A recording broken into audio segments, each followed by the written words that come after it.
Hello everybody to this first episode of 42 Heilbronn podcast.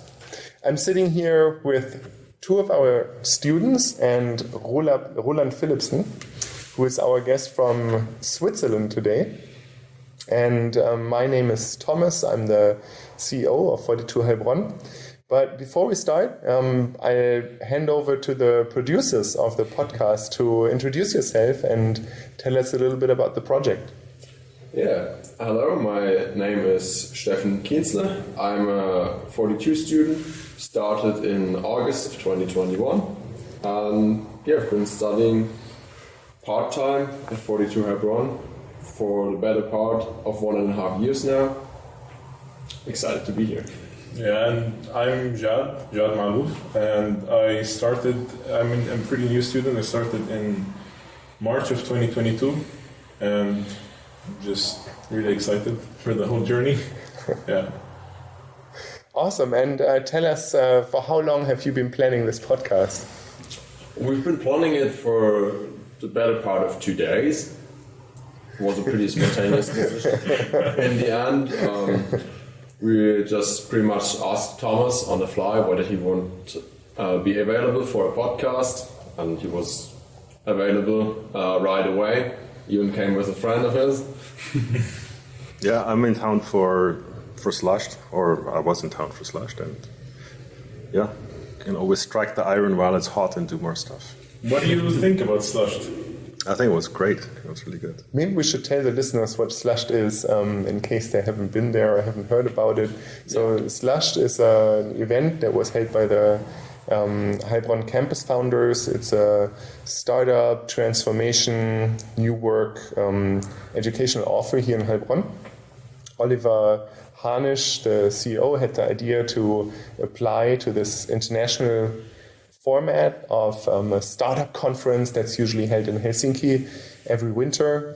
They started internationalizing it and offering the format to other countries, and Heilbronn in Germany won this contest. So we had nearly 1,000 people in an old electricity facility yesterday, a huge party, lots of people from all over Germany and Europe visiting, and that was quite panel discussions, networking, startup pitches. It was a very vibrant community. It was really amazing to see this. Yeah, it was amazing to see this, and it's amazing to see you, Roland. You also came by. How come you came by? Well, maybe backing up a little bit. So my name is Roland. I'm currently Chief Product Officer at Ethan AI in Switzerland. We are a pre-seed, soon-to-be seed startup company. And we work in quality management for production systems. Be it in sort of food production or semiconductor electronics or mechanical. And we apply AI, but also just some good old-fashioned engineering to solve these problems which are not going away. Like, people still have between 15 and 20% of waste or production losses due to quality problems. And I recently started there. Before that, I was 7 years in Silicon Valley working at Google X, and then at a startup called Applied Intuition. They're not really a startup anymore, more like a growth company. They're now probably beyond, I think more than 250 people now. When I left, they were reaching that. So for me, it's very exciting to be kind of back in Europe. I grew up in Switzerland, and always appreciated sort of the good engineering culture here, the good sort of building things the right way. But I was always a little bit not concerned, but I realized that there's a lot of risk aversion here. So sometimes to make big things, you have to take some risks. So it was not necessarily the best place to do that. But now coming back after being gone for so long, there has been a beginning of a wind of change, and it's really exciting to see that. And then because I started recently in Zurich, where there also is a wind of change, and then being connected to also to Oliver, who organized the Slush yesterday, but then also of course to Thomas.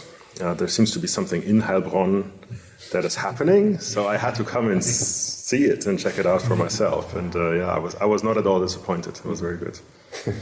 Could you tell us a bit more about the working mentality from the USA compared to Europe Yeah,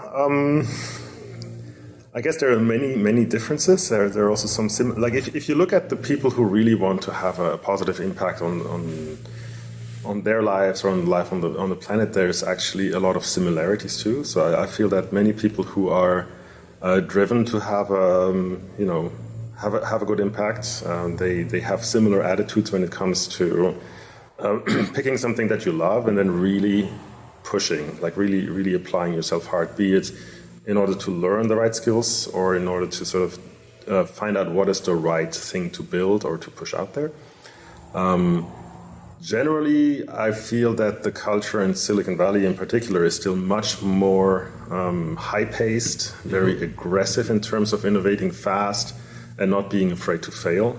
Because people say that, well, if I try something really hard and I'm trying to pick the right priorities and then it fails, then I know that, whatever, I picked the wrong priorities or I didn't do a good job executing on my ideas, or maybe the ideas were wrong, but the market has told me now that they're wrong, so people are much more willing to embrace this possibly perceived as negative failure, but it's actually a positive thing, because if you don't fail, you don't learn. So people are just much more cognizant of that, and it's kind of more ingrained, and I feel that here in Europe generally, but I see it specifically, of course, in Switzerland and Germany, there's much more aversion to failure, and often still a stigma. But it is changing. I'm really realizing that, especially among the younger generation, people are much more willing to say, well, I've now had a first job, or I just finished my university degrees, and now is the time to try something. So more and more you see that energy picking up. And there are certain places across Europe where you have vibrant startup communities. Of course, well-known are Berlin or Munich and Hamburg and Zurich, Lausanne, and plenty of places actually. Also in Scandinavia has lots of good places. Stockholm and Gothenburg are good, and Copenhagen. But so far they've been more sort of like isolated spots, and now you're starting to see more regional things happening as well. Yeah, so it's definitely an exciting time to come back to Europe. Also the funding scene has changed. There's a couple of VCs that focus on the earlier stages. Particularly people who are former founders who now say they want to be the investors who they would have liked to have, and this sort of creates a whole new energy level. It's very nice to see. Yeah, very good. I love the background noise. I love the background noise. So this is really cool. It's actually very appropriate because the school is expanding. There's construction going on. Stuff is happening. There's stuff. It would be nice if they do it a little bit more rhythmically, I think.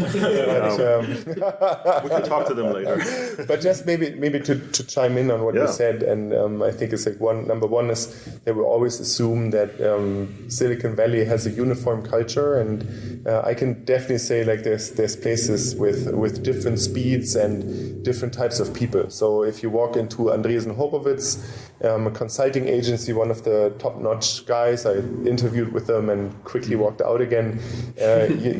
People wear a suit and tie, and they do it all for the big corporates, and it's very formal and old school as well.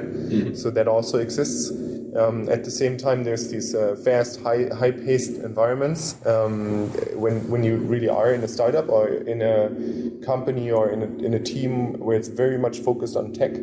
But on the other hand, I also having worked at Google only. There's also very, very slow paced and very slow environments. So when I came in at 9, there was nearly no one there. Most people left at about 4 in my teams there, and it's not the same speed and focus and that's a good all point. Around, right? Yeah, that's a very good point. It depends what you pick. There's several subcultures intermingled. Yeah. I just want to double check who you were talking about, because Andresen Horowitz is a venture capital arm, and they are certainly one of the best. I didn't even. The conversation didn't last that long. I didn't even get there. They presented themselves more. I saw a lot of consultants. They look like consultants to me. Maybe they look like consultants. They're one of the premier VCs in the valley. They drive a lot of the innovation through their investments. So I just wanted to clarify. Thank you. I'm learning something. This is the best. I'm learning something about my experience there. But I also wanted to offer a bit of a metaphor about German culture versus US culture, and specifically in work cultures and what you do them for. So I remember, myself, if I'm picked up chess this year because there was a chess tournament and I felt like I can't come in last. I have to take part, but I can't come in last. So I practiced a little bit, and what I learned in chess, you always, if you're playing with chess.com or other chess games, they always analyze if you're making mistakes. So if you avoid making mistakes in a game, you're already better than 95% of the other players. And if you are playing a game where the rules are clearly defined, then that's a really good strategy. It's a really good approach to stay in the game and be better than everybody else. So just wait for the risk aversion. Mistake for Exactly. Or just get rid of all the mistakes and you're kind of perfect. But in the tech environment, you are in a different field. The game isn't clearly defined. It's about figuring out a new type of game or coming up with a new set of rules that people haven't been playing with before. So avoiding mistakes in a new game is a really bad idea because you don't learn about the game itself. You don't understand what breaks the game or what improves the game. If you don't iterate like that, if you don't try also to consciously go for some mistakes, you won't find new things, new strategies, new techniques, and it's pretty much in line. I know I'm stretching the metaphor, but no, the metaphor is good. I think what matters there is more like you have to have this empirical mindset. You have to go and say you have a certain hunch or a certain, like, you can call it a hypothesis if you want to sound fancy, but basically you have some kind of hunch of what might work as a product or as a service or as whatever you want to change in the world. But then, as long as you don't go out and expose your idea to the harshness of reality, you will never know if your hunch is right. So you have to go out and risk your baby, basically. So I think this willingness to risk your baby, and if it, usually the answer is you guessed wrong. You have to be willing to accept that, and then look beyond just this. Your psyche wants to protect itself and say, "Oh no, this can't be right. I know I guessed right. It's the others who must be wrong." But you have to overcome that and sort of look for the signal, basically the correction signal that you can apply, and then you have to adjust your hunches, you have to adjust your hypotheses, and then iterate. And I think it's this. It takes a little bit of guts to go out and do it, but once you do it a couple times and you see sort of the benefits, that's when it becomes you just get hooked on that and sort of on the learnings that you have along the way. Getting hooked on something. Do you have an example where this happened to you, where you really worked yourself in a bit of a frenzy and you had the rush? Never. Never. I don't do those things. No. I think I have a natural tendency to be a little bit over the top when it comes to investing my work into something and pouring myself into it. So I have a couple of occurrences where this happens, and where then in the end you fail, or it doesn't. You expect this kind of huge splash, and then in the end, people react like, "Oh yeah, that's nice, okay," and then they sort of change topic. And you're well, I mean, one concrete example, actually, this is from the early days at Applied Intuition. We were thinking that these were the very early days. We had at that point, it was a relatively simple simulator for motion planning and control systems for self-driving cars. And we had a system that needed fairly manual programming of the scenario, so to speak. So you had to place your objects, and you had to sort of tell each object how fast it should move, and then how to hook it all up to the car.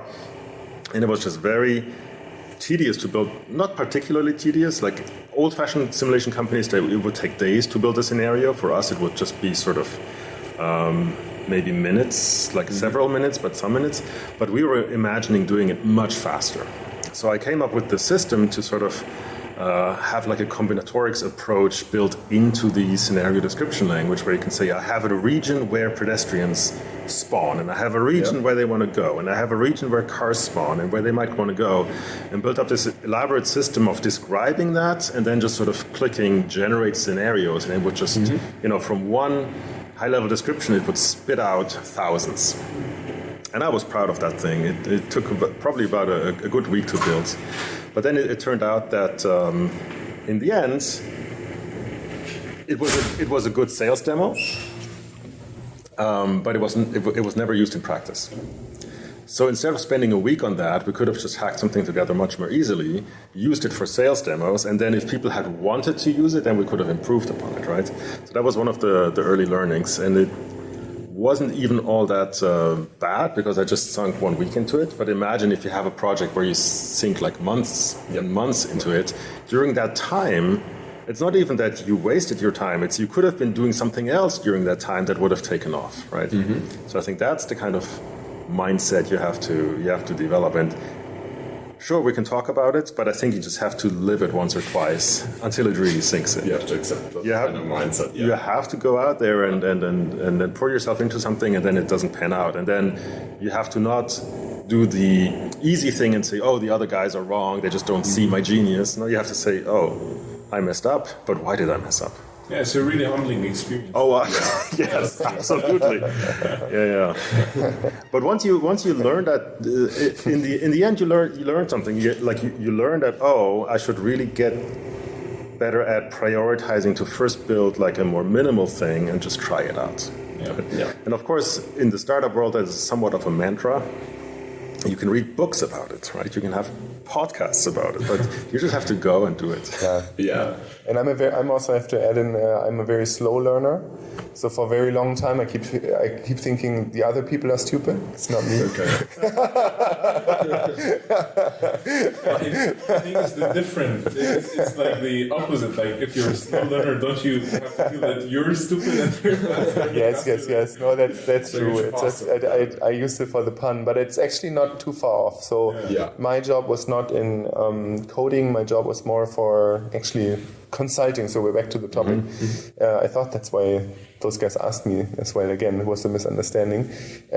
But for me, it was much more to convince other people to invest in new ideas or in different ideas. And so I kept holding on to some ideas for a little bit longer. It's much more difficult, but I think it's just at the same time, it's this conflict which I experienced as well, where you have people who know technology and who know about the forefront of technology or the forefront of coding, like Roland, and then there's people like me who try to rationalize.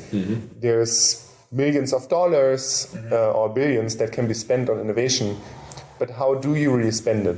And in this process, I learned that nobody really likes consulting, or nobody, the engineers really don't like it, especially the engineers.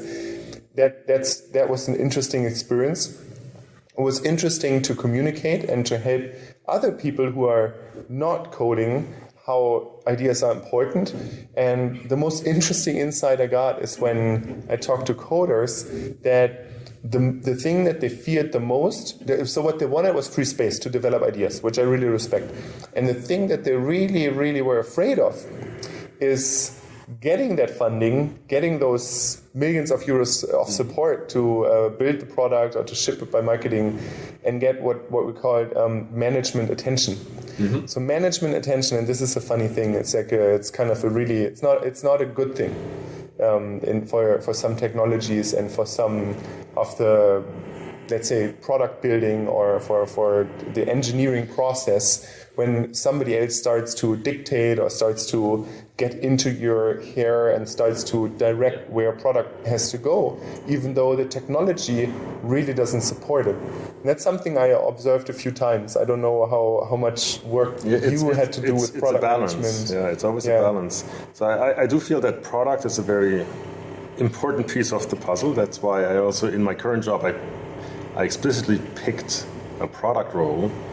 Because if you strike the right balance, this is really the motor, that is the engine that makes your business work. Like if you have engineering building the stuff that customers are willing to pay for, basically. In the end, as a business, you sell something. People have to want to give you money for it because it's better than what they could buy somewhere else or what they can build in-house. But engineering is a discipline that's focused on building new stuff, cooler stuff, more complex stuff. And it's not always more useful. It's not always more valuable. And product is there to try to bridge that gap. So ideally what you have is engineers talking to customers and wanting to solve the customer problems as fast as possible. Then engineers get their creative juices going and saying, oh, which corners can we cut to get it there faster? And then sort of iterate. But that it's not a natural thing for engineers to do for some reason. I think I can say it because I'm an engineer too. You have a tendency to just go and say, oh, this is an interesting problem, let's architect a cool system or whatever it is, and it's a lot of fun.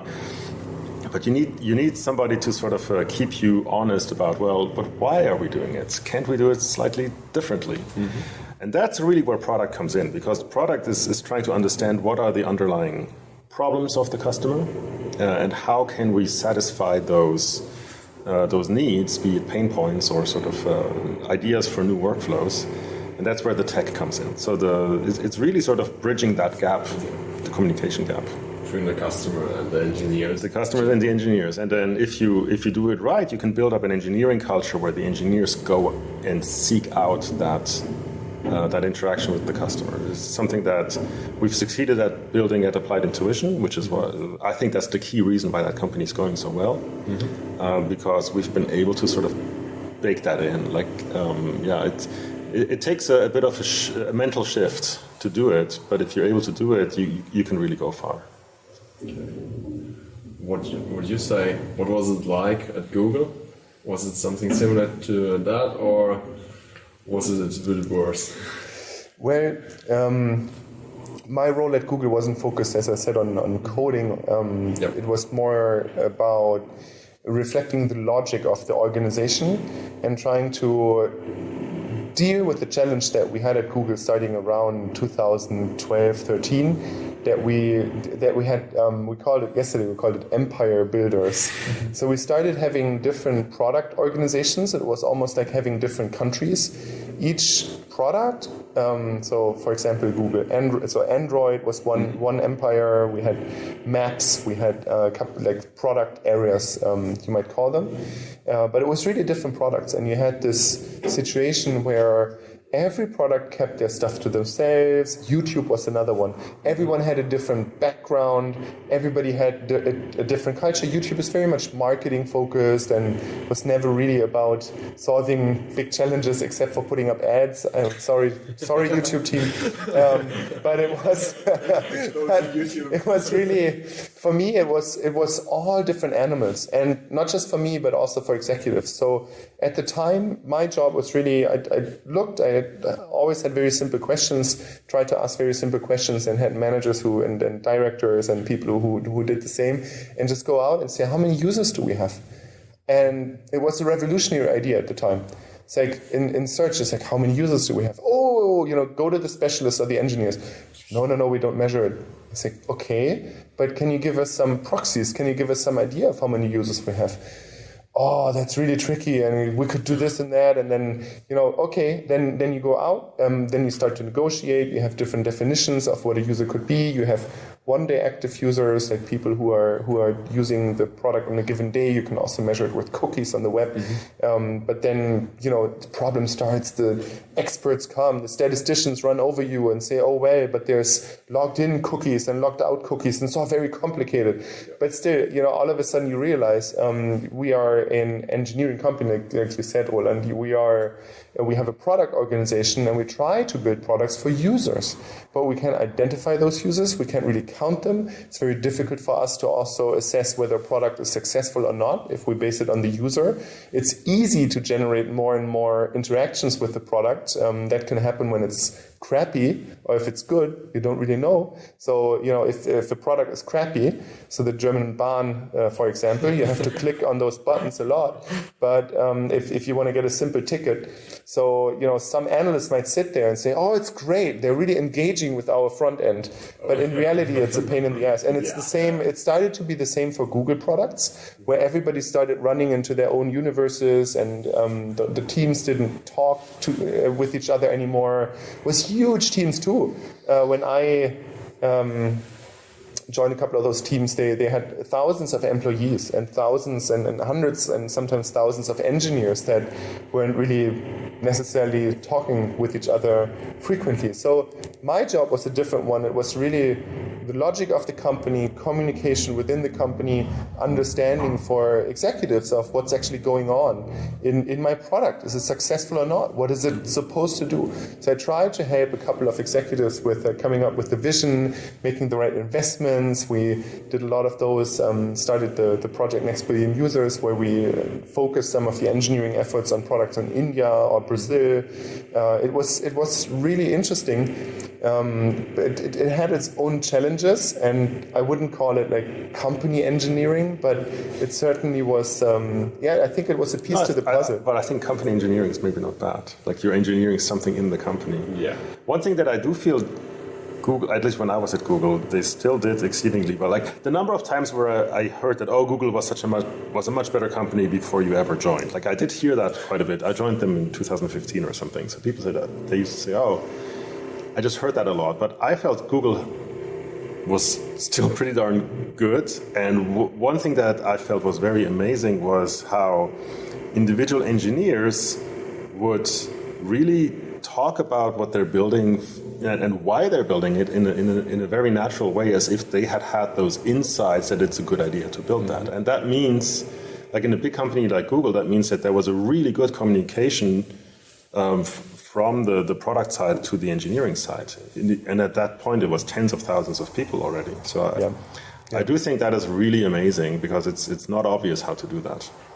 Like in a smaller company, it's easier because, just proportionally, an individual will talk to a higher proportion of individuals in the entire company. But at tens of thousands, it's just, everybody's like almost anonymous if you don't do it right. Yeah, that's true. I think what Google did really successfully, and talked about a little bit yesterday, is just it had a really strong cultural core to it.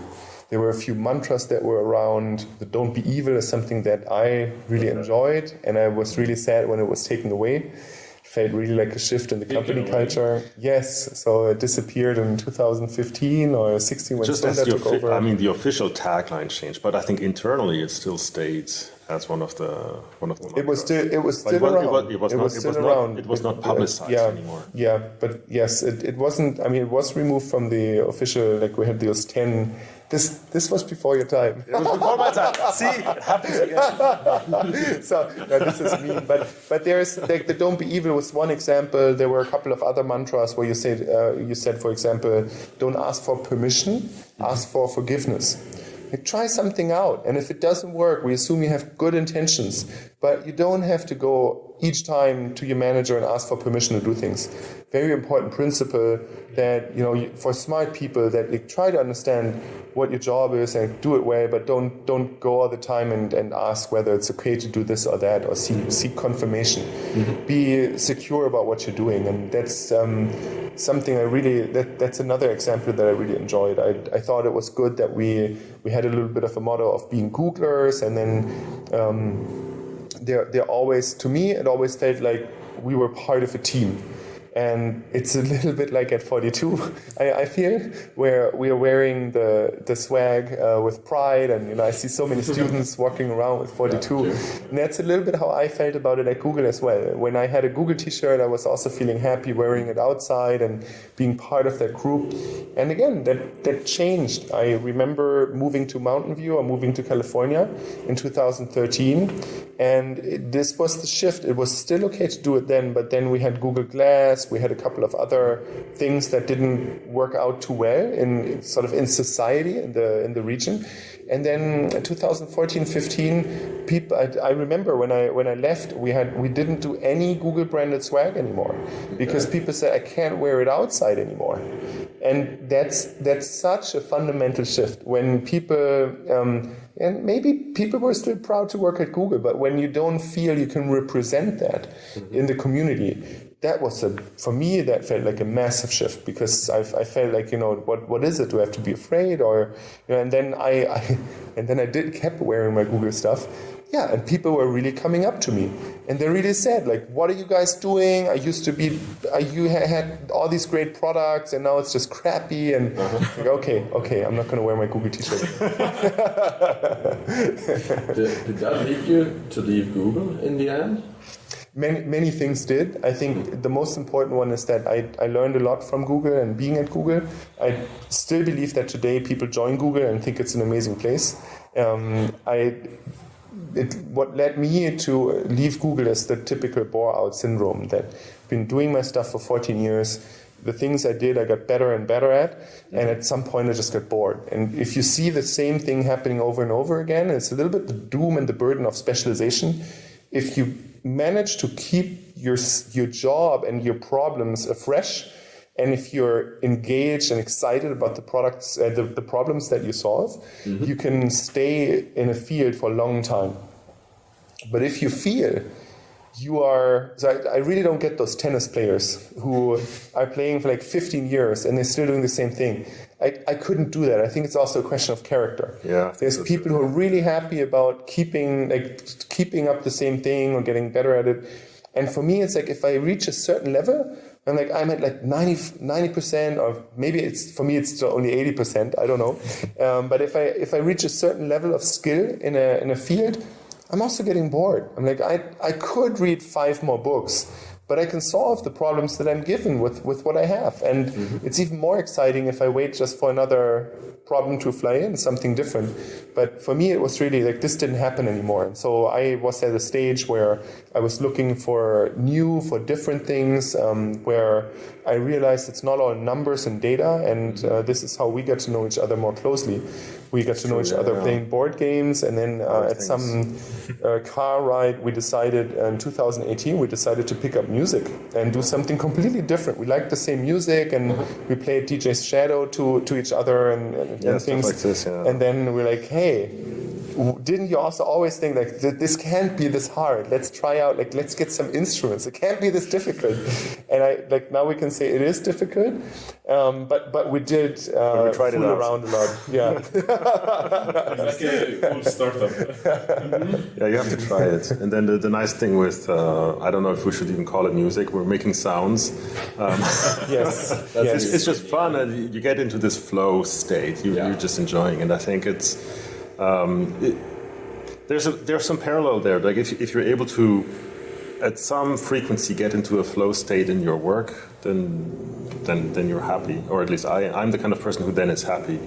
And it also carries you through the more difficult times at work, because every work will at some point suck. Like you're pushing for a deadline, and then something else happens and you can't make the deadline, and you've already worked like 2 weeks straight and stuff like this. And this happens. But if you've picked something which gives you gratification just from doing it, then it carries you through, right? So yeah.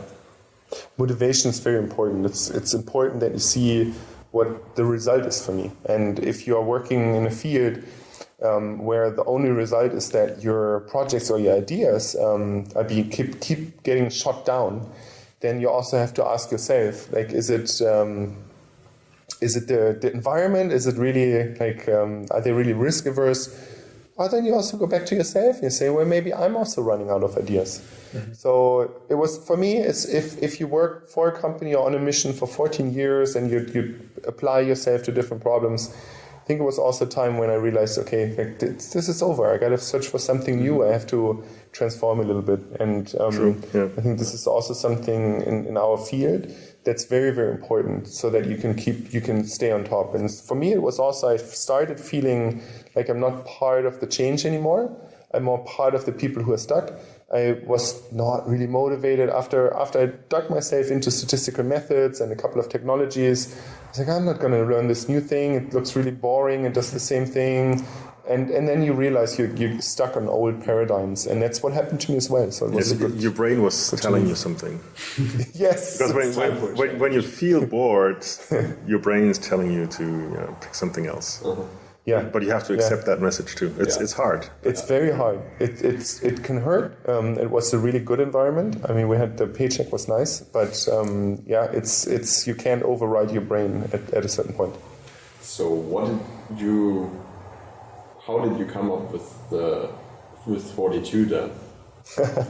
I think it's as everybody who's in a situation like we are, when there's a job and then you're more excited and then less excited, you look for new things and you talk to people. And for me, it's all about networking in my profession. I learned that I need to trust the people that I work with, that I need to like them, or they need to be of a similar culture or understanding of the world. It really helps. And it was then like you go out, you talk to a couple of people, you try different things out. I think I even did a startup, patches, like textile patches, learned a lot about it, but also realized it's not a good idea to pursue.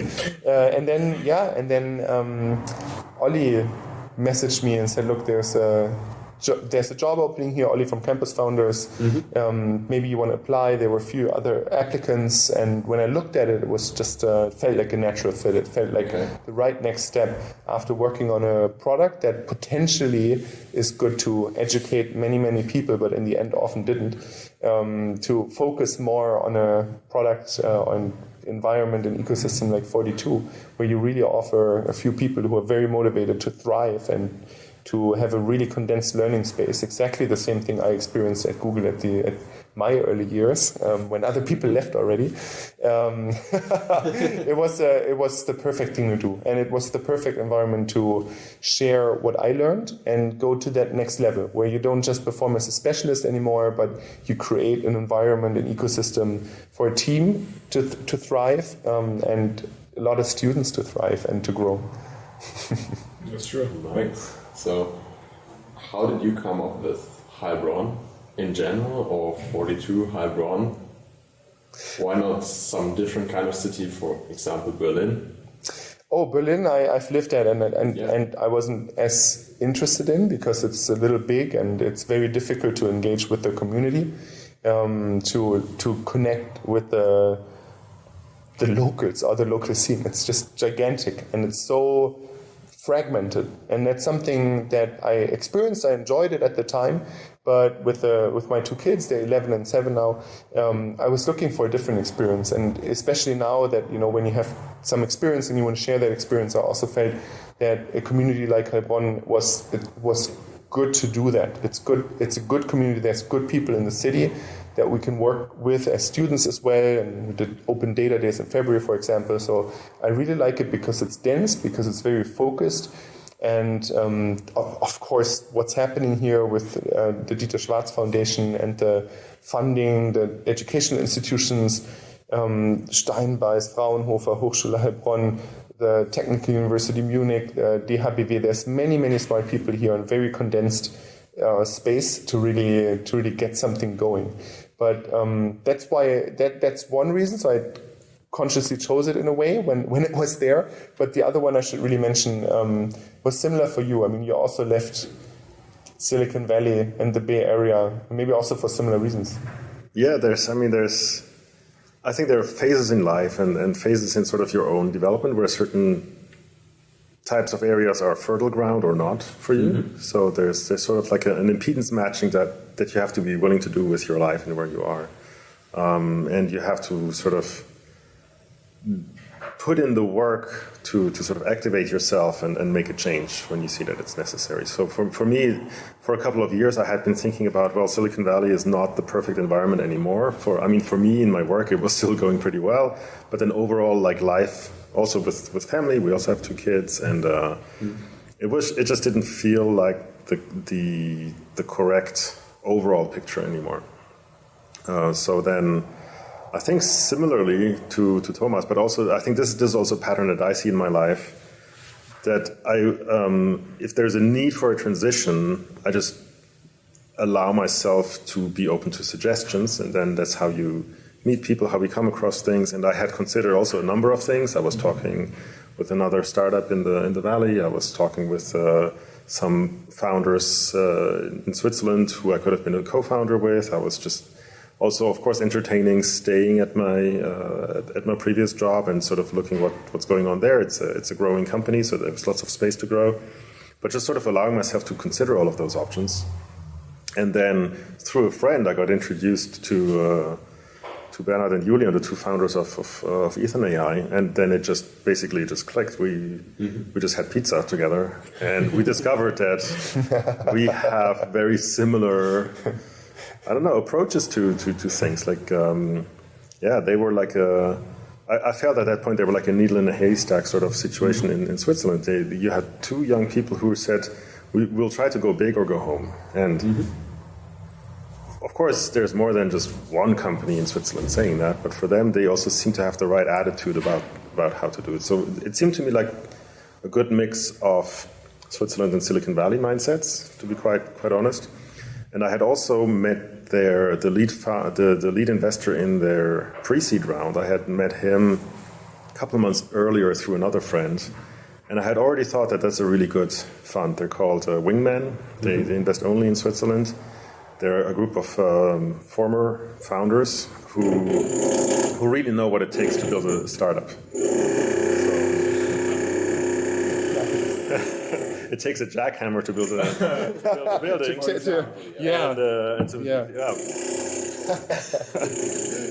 How are we doing on time with regards to the 42 minutes conference? Perfect. I think this is a good place to stop and then continue maybe next time. Absolutely. Roland, with you or maybe with someone else. Let's see where you take this. But thank you.